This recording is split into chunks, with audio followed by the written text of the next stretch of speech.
بسم اللہ الرحمن الرحیم۔ السلام علیکم۔ الظاہر ٹی وی کی طرف سے خوش آمدید۔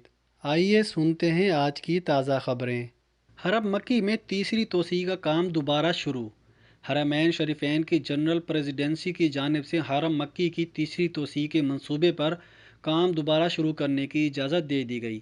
سعودی خبر رساں ادارے کے مطابق یہ اطلاع دی گئی ہے کہ مسجد الحرام اور مسجد نبوی شریف کی جنرل پریزیڈنسی کے پروجیکٹ اینڈ انجینئرنگ شعبے کی جانب سے حرم مکی شریف کی تیسری توسیع کے باقی کاموں کو بھی مکمل کرنے کا لائسنس جاری کر دیا گیا۔ پروجیکٹ اینڈ انجینئر شعبے کی جانب سے واضح کیا گیا ہے کہ دوبارہ شروع ہونے والے کاموں میں مرکزی دروازے کی تکمیل، چھتوں کی آرائش کے لیے ماربل کی تنصیب، صحن میں موجودہ محرابوں کی آرائش اور دیگر اہم امور شامل ہیں۔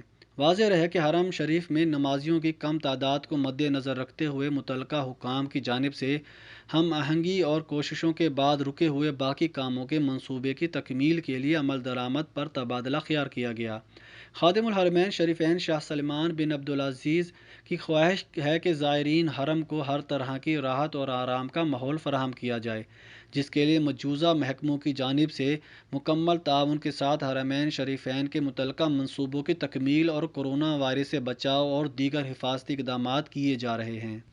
سعودی عرب میں کورونا کے 40% مریض صحت یاب۔ سعودی عرب میں کورونا وائرس میں مبتلا ہونے والے مریضوں میں سے تقریباً 40% شفا یاب ہو چکے ہیں۔ عرب نیوز کے مطابق ایسے افراد جن میں کورونا وائرس کی تصدیق ہو چکی تھی، ان میں سے تقریباً 40% مریضوں کی وزارت صحت کی جانب سے تندرستی کی نوعیت سنا دی گئی ہے۔ وزارت صحت کے ترجمان ڈاکٹر محمد عبدالعالی نے اعلان کیا ہے کہ 2365 مریض ایسے ہیں جو صحت یاب ہو چکے ہیں، جس کے بعد اس وبا سے چھٹکارا حاصل کرنے والوں کی مجموعی تعداد 17,622 ہو گئی ہے۔ گزشتہ روز 19,005 نئے کیسز کی تصدیق کے ساتھ ہی مملکت میں کورونا وائرس کے مریضوں کی تعداد 44,830 ہو گئی ہے۔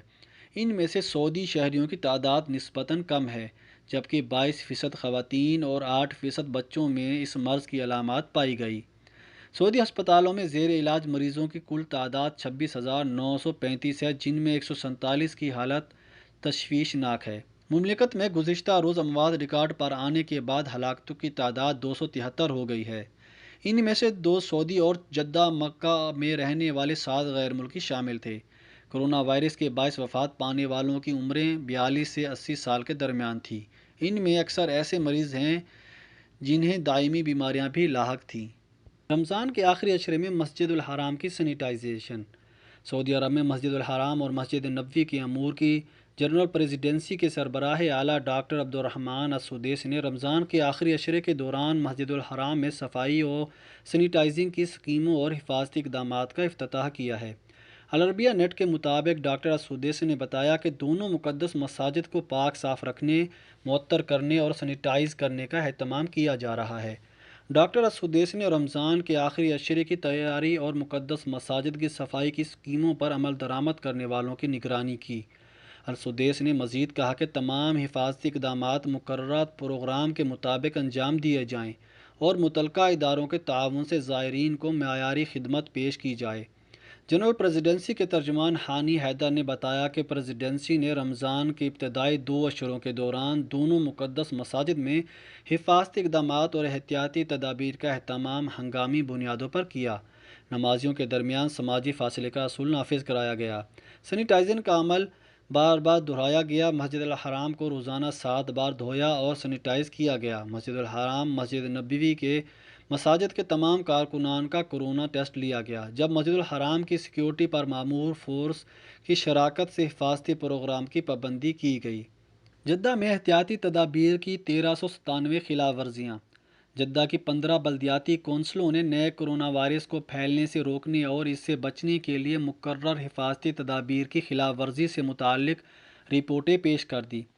بلدیاتی کونسلوں کے اہلکاروں نے 33,690 تفتیشی دورے کر کے رپورٹیں پیش کی۔ سعودی خبر رساں ادارے ایس پی اے کے مطابق بلدیاتی کونسلوں نے 1397 خلاف ورزیاں ریکارڈ کی، جبکہ کرفیو کے دوران مختلف سرگرمیوں کے حوالے سے 535 خلاف ورزیوں کا اندراج کیا۔ کورونا وائرس کے شبے میں 5 تجارتی مراکز اور کورونا وائرس کے مصدقہ کیسز ریکارڈ پر آنے کے بعد 4 شاپنگ سینٹر بند کر دیے گئے۔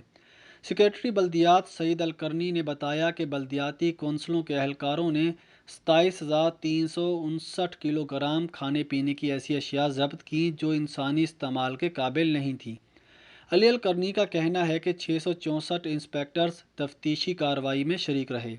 انہوں نے مزید کہا کہ پبلک مقامات اور سرکاری عمارتوں میں 30,228 جگہوں کی صفائی اور سینیٹائزنگ کی گئی۔ ان میں ایسے مقامات شامل ہیں جہاں مقامی لوگ اور غیر ملکی کثیر تعداد میں آتے جاتے ہیں۔ شہریوں اور غیر ملکیوں کے لیے فضائی ایمبولینس کی سہولت۔ سعودی وزارت دفاع نے فوری علاج طلب مریضوں کے لیے فضائی ایمبولینس کی سہولت فراہم کرنے کا اعلان کیا ہے۔ سعودی افواج نے فوری علاج طلب مریضوں کو ایک صوبے سے دوسرے صوبے اور ایک شہر سے دوسرے شہر علاج کی خاطر منتقل کرنے کے لیے فضائی ایمبولینس کی سہولت شروع کی ہے۔ یہ سہولت مقامی شہریوں اور غیر ملکیوں کے لیے 24 گھنٹے مہیا ہوگی۔ سعودی خبری ادارے SPA کے مطابق وزارت دفاع کے ماتحت فوجی طبی خدمات کے ادارے نے بتایا ہے کہ نئے کرونا وائرس کو پھیلنے سے روکنے کے لیے مقرر کرفیو کے باعث مقامی شہریوں اور مقیم غیر ملکیوں کو ایک صوبے سے دوسرے صوبے اور ایک شہر سے دوسرے شہر علاج کی خاطر فضائی ایمبولینسز کے ذریعے ہسپتال پہنچایا جائے گا۔ یہ سہولت کینسر، دل کے مریضوں اور نازک صحت صورتحال سے دوچار افراد کو فراہم کی جائے گی۔ وزارت دفاع کے مطابق ہیلی کاپٹر اور فضائی ایمبولینس دونوں سے کام لیا جائے گا۔